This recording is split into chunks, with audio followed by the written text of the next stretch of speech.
tiga cara untuk mencapai kesucian, terutama kesucian jiwa. Cara yang pertama adalah membebaskan diri dari ketamakan atau keserakahan terhadap apa yang diinginkan. Karena manusia biasanya seperti itu. Ketika mendapatkan yang diinginkan, maka timbul keserakahan, timbul ketamakan. Dan itu yang akan mengotori jiwa. Jadi kalau ketamakan dan keserakahan terhadap yang diinginkan itu akan menimbulkan kotoran bagi jiwa. Jadi sebetulnya cara membersihkan jiwa yang nyata, yang dapat dilakukan adalah membebaskan diri dari ketamakan atau keserakahan terhadap yang diinginkan. Lalu cara yang kedua untuk menyucikan jiwa adalah membebaskan diri dari kebencian terhadap yang tidak diinginkan. Terhadap yang tidak diinginkan, manusia itu pasti benci sekali. Apalagi ketika yang tidak diinginkan datang, benci sekali, lalu menimbulkan penolakan. Nah, kalau kita bisa terbebas dari kebencian terhadap yang tidak diinginkan, itulah cara menyucikan jiwa yang kedua. Dan cara menyucikan jiwa yang ketiga, karena jiwa ini aslinya adalah cahaya, tentu saja untuk membersihkan jiwa yang ketiga adalah menghadirkan cahaya dalam kegelapan batin kita. Jadi sekali lagi ada tiga cara untuk menyucikan jiwa. Yang pertama, bebaskan diri kita dari ketamakan atau keserakahan terhadap yang diinginkan. Yang kedua, bebaskan diri kita dari kebencian dan penolakan terhadap yang tidak diinginkan. Dan yang ketiga, hadirkan cahaya ilahi dalam kegelapan batin kita. Jadi cahaya ilahi yang saya maksud bukan sekedar omong-omong. Karena ini sebetulnya bisa dialami oleh setiap orang yang mau mengalaminya. Karena sesungguhnya tubuh kita ini tidak gelap gulita. Tubuh kita ini adalah terang benderang. Jadi tubuh kita ini sebetulnya adalah kota yang bercahaya. Madinatul Al-Munawwarah sebenarnya itu adalah tubuh kita sendiri. Jadi kalau kita melihat alam semesta yang tanpa batas ini kan isinya bintang-bintang. Isinya bintang-bintang. Dalam kegelapan kita bisa menyaksikan bintang bertebaran. Bahkan ada rasi bintang. Bahkan hampir semua gambar-gambar tentang alam semesta yang ditangkap oleh teleskop itu semua gambarnya adalah gambar tentang bintang, gambar tentang cahaya. Makanya para nabi, para rasul seperti yang dilakukan Nabi Ibrahim kan mencari bintang, mencari bulan, mencari matahari. Itu yang sejati di dalam dirinya. Jadi sebetulnya kota yang bercahaya itu ada di dalam diri kita. Watin, wazaitun, wahadal, baladil amin. Kita akan menemukan tin. Kita akan menemukan suatu lokus dalam diri kita. Tempat di mana dia bertempat tinggal dalam diri kita. Wazaitun, ada di pohon zaitun kita. Pohon zaitun itu adalah tubuh kita sendiri. Watin, wazaitun. Waturi sinin. Di situ ada tur itu gunung. Gunung itu adalah tempat kita mendaki. Tempat kita untuk meningkatkan kesadaran. Makanya kata gunung dalam spiritual itu selalu mensimbolkan tentang puncak kesadaran. Ketika kita bisa mencapai gunung, mencapai puncak kesadaran, maka kita akan menemukan kota. Wahadal baladil amin. Istilah kota yang aman. Dan kota yang aman itu ada di dalam diri kita. Dan kapan kita bisa mencapai kota itu? Apabila kita sudah bisa membebaskan kita dari tiga hal. Seperti yang saya sampaikan tadi. Yang pertama, kita bisa membebaskan diri kita dari keserakahan terhadap yang kita ingin. Yang kedua, kita bisa membebaskan diri kita dari kebencian terhadap yang tidak kita ingin. Dan yang ketiga, kita bisa menghadirkan cahaya dalam kegelapan batin kita. Seperti yang dikatakan dalam Al-Quran, Allahu nurus samawati wal ard. Jadi Allah sendiri menyatakan Allah adalah cahaya langit dan bumi. Langit dan bumi itu sebetulnya ada dalam diri kita. Dan kita harus bisa menemukan nur itu dalam langit kita. Nur itu dalam bumi kita. Dan siapapun yang sudah menemukan itu dalam dirinya, maka dia akan mencapai kesadaran murni. Dan itu penting untuk ditekankan pada diri kita. Nah, oleh karena itu maka para sahabat yang budiman, di kajian yang episode yang ketiga dari Keluh Kesahku, saya akan meneruskan perjalanan kita untuk masuk lebih dalam lagi. Sekarang kita akan coba menafakuri Quran surat Asy-Syam, surat yang ke-91 ayat yang ke-70. Maka di situ dikatakan wa nafsiu wa ma sawwaha. Ini yang dibicarakan adalah nafs diri. Nah, kalau kita merujuk pada terjemahan yang ada, hampir semua terjemahan mengatakan nafs itu adalah jiwa. Wa nafsiu wa ma sawwaha. Dan jiwa serta penyempurnaannya. Jadi nafs itu sering diartikan jiwa, dan nafs itu berbeda dengan ruh. Jadi kalau ruh itu jiwa ada di dalamnya, Tetapi kalau nafs itu adalah bagian tertentu dari ruh. Maka disebut nafs, itu yang disebut dengan diri sejati. Itu yang disebut dengan jiwa, ya. Kemudian di ayat yang selanjutnya, ayat yang ke-8, fa'alhamaha fujuraha wa taqwaha. Maka Allah mengilhamkan kepada jiwa itu dua. Yang pertama fujur, ya, sering diterjemahkan kefasikan. Yang kedua takwa, diterjemahkan ketakwaan. Jadi artinya, ya, justru kesempurnaan dari nafs itu adalah di dalamnya ada dua. Ada kefasikan, ada ketakwaan. Karena apa? Karena kefasikan itulah jalan menuju ketakwaan. Karena kegelapan itulah jalan menuju cahaya. Karena kebencian itulah jalan menuju cinta. Karena kekerasan itulah jalan menuju kelembutan. Jadi sebetulnya apa yang disebut dengan kontradiksi oleh kita bisa jadi menjadi jalan untuk menemukan yang sebaliknya. Dan ini yang tidak kita pahami. Kita lupa bahwa sebetulnya yang melahirkan kebenaran bisa jadi adalah kesalahan. Yang melahirkan cahaya bisa jadi kegelapan. Kita tidak pernah bisa melihat bintang di siang hari karena saking terangnya. Malah justru kita bisa menyaksikan bintang yang indah di langit, di ruang kosong, ketika kita menyaksikan dalam kegelapan. Bukankah sebetulnya yang membuat terang benderangnya bintang itu adalah kegelapan? Oleh karena itu maka yang disebut dengan penyempurnaan wa nafsi wa masawaha, ya. Jadi sebetulnya tidak ada orang beriman kalau tidak ada orang tidak beriman.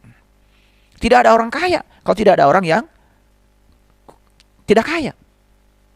Tidak ada orang baik kalau tidak ada orang buruk. Maka sebetulnya itu adalah sisi-sisi kebenaran.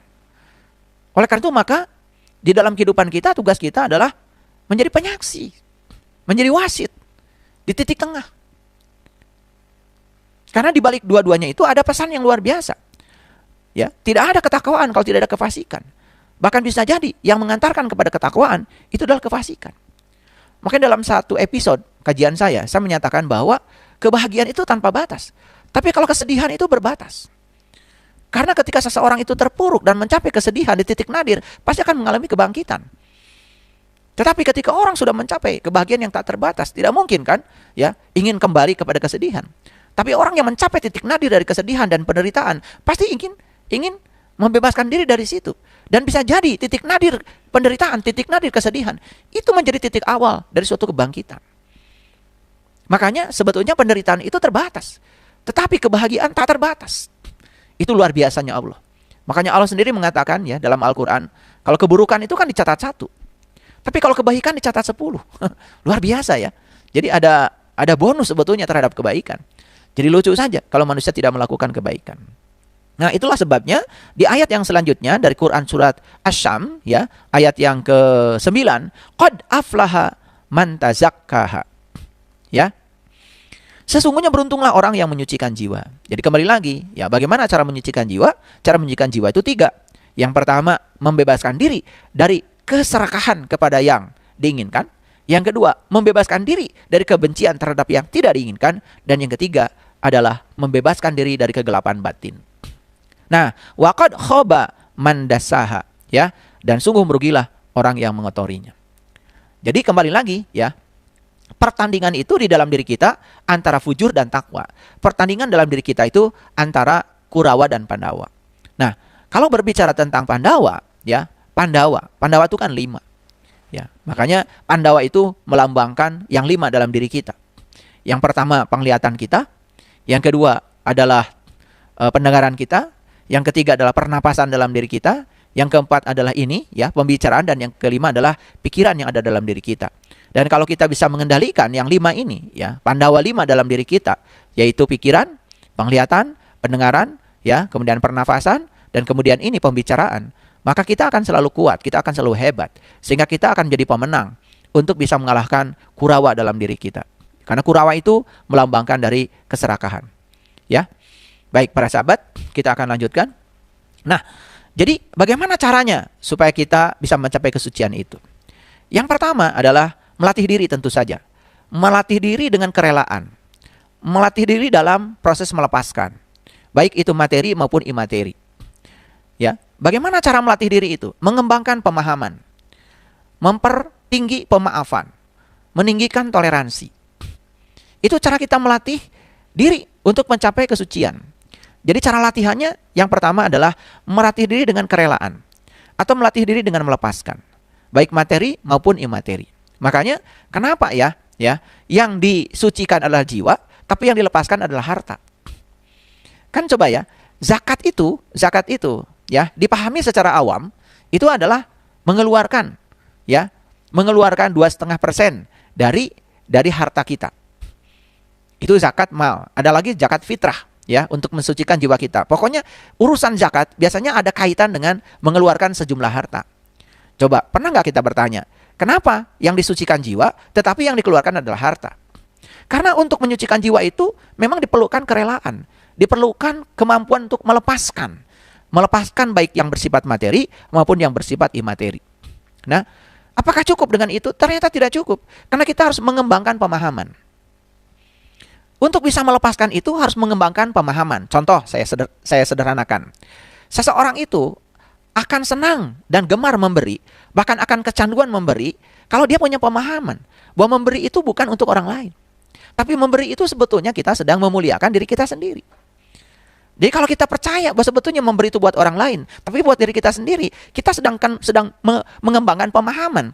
Dan pemahaman yang kita kembangkan akan menimbulkan kerelaan untuk melepaskan. Dan kerelaan untuk melepaskan, ini adalah latihan yang sangat luar biasa untuk menyucikan jiwa kita.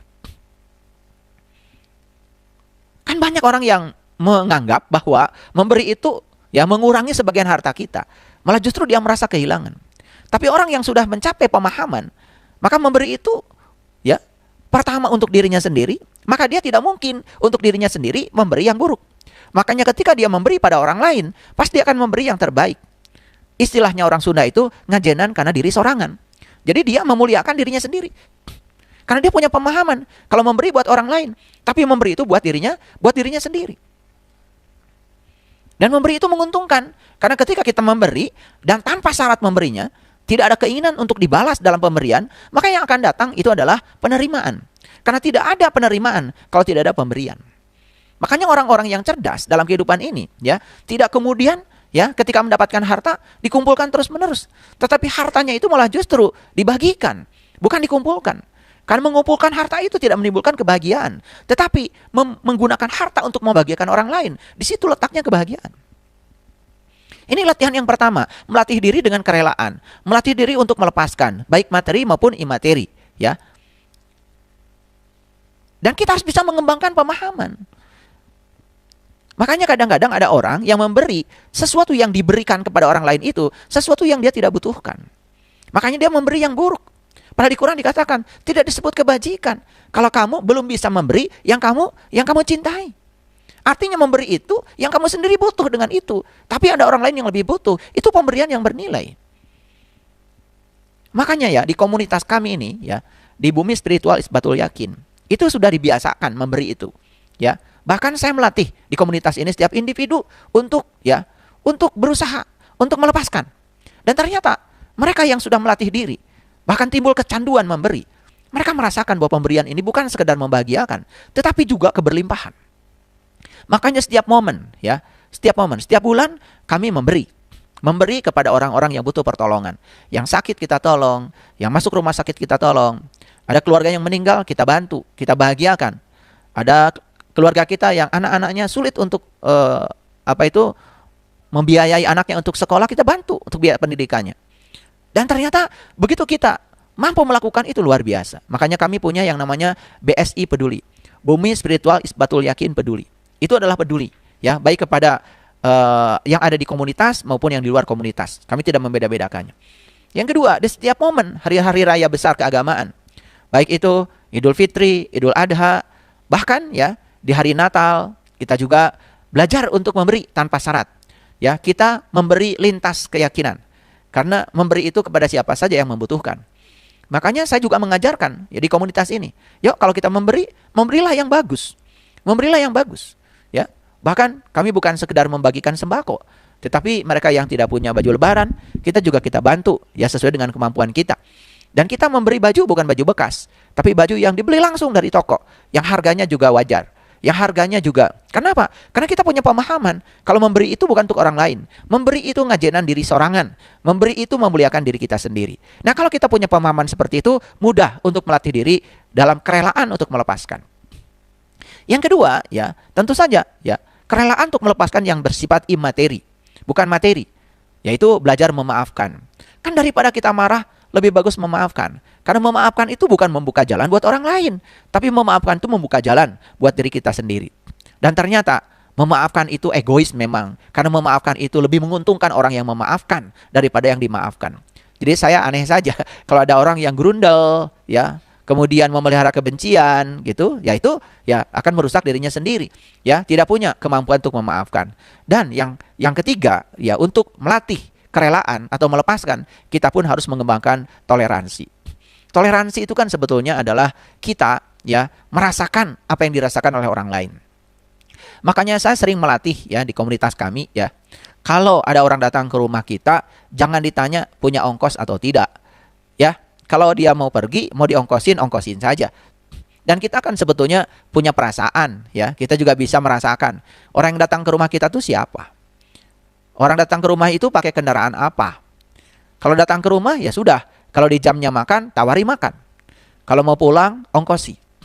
Nah, hal yang semacam itu memang kecil para sahabat. Tapi kalau dibiasakan, itu akan menimbulkan suatu kebahagiaan yang luar biasa. Kalau dia bawa anak kecil, ya kasih anak kecil itu jajan. Karena bukan soal berapa besar yang kita berikan, tapi berapa besar cinta yang kita muatkan dalam suatu pemberian. Karena walaupun, ya, saya menyaksikan, ya, yang datang ke rumah kita punya kemampuan, ya, tetapi anaknya beda. Ketika anak itu diberi sesuatu, uang jajan, walaupun kecil nilainya, tetapi anak itu bahagia. Ternyata bukan soal berapa besar yang kita berikan, tapi apresiasi. Dan saya membiasakan diri saya seperti itu, ya. Kemanapun saya pergi, ya, kalau ketemu dengan sahabat, kemudian bawa anak, ya, ya sudah terbiasa saja merogoh, ya, dari saku itu, ya, uang yang diberikan pada anak kecil, sekedar uang jajan. Tapi yang bahagia kan bukan sekedar anaknya, bahkan orang tuanya yang punya kemampuan pun ketika anaknya dihargai, dan ternyata dia juga terapresiasi oleh penghargaan kita. Itu luar biasa, ya. Kita membiasakan tindakan-tindakan kecil, karena tindakan kecil itu jauh lebih bagus daripada omong-omong besar. Makanya, ya, bertonton kata-kata tidak ada artinya dibandingkan hanya 1 ons tindakan. Begitu kata Mahatma Gandhi. Jadi oleh itu maka walaupun cuma 1 on, kalau itu tindakan lebih mulia daripada bertonton kata-kata. Nah, yang diperlukan oleh kita itu adalah itu. Ini cara mencapai kesucian. Kalau tadi adalah wacananya, sekarang saya berikan caranya. Cara yang praktis untuk mencapai kesucian jiwa. Jadi untuk mencapai kesucian jiwa itu yang pertama, melatih diri dengan kerelaan. Melatih diri melepaskan, baik materi maupun imateri. Kembangkan pemahaman. Ya, tingkatkan pemaafan. Kemudian, ya, kembangkan toleransi. Makanya kalau kita sudah toleran, ya, toleran itu belajar memahami. Ya, belajar memperlakukan orang lain seperti kita ingin diperlakukan. Itu namanya toleran. Itu yang pertama, ya. Karena kita sudah diberitahu bahwa cara menyucikan jiwa itu yang pertama adalah kita harus, ya, membebaskan diri, ya, dari apa? Dari keserakahan terhadap yang kita ingin. Makanya hidup itu kan sebetulnya kita belajar untuk melepaskan yang kita ingin dan belajar menerima yang tidak kita ingin. Itu hakikatnya dari hidup. Yang kedua, ya, melatih diri untuk mengembangkan cinta. Nah, untuk bisa menerima segala hal yang tidak kita ingin, sehingga kita bebas dari kebencian terhadap hal yang tidak kita ingin, satu-satunya cara adalah mengembangkan cinta.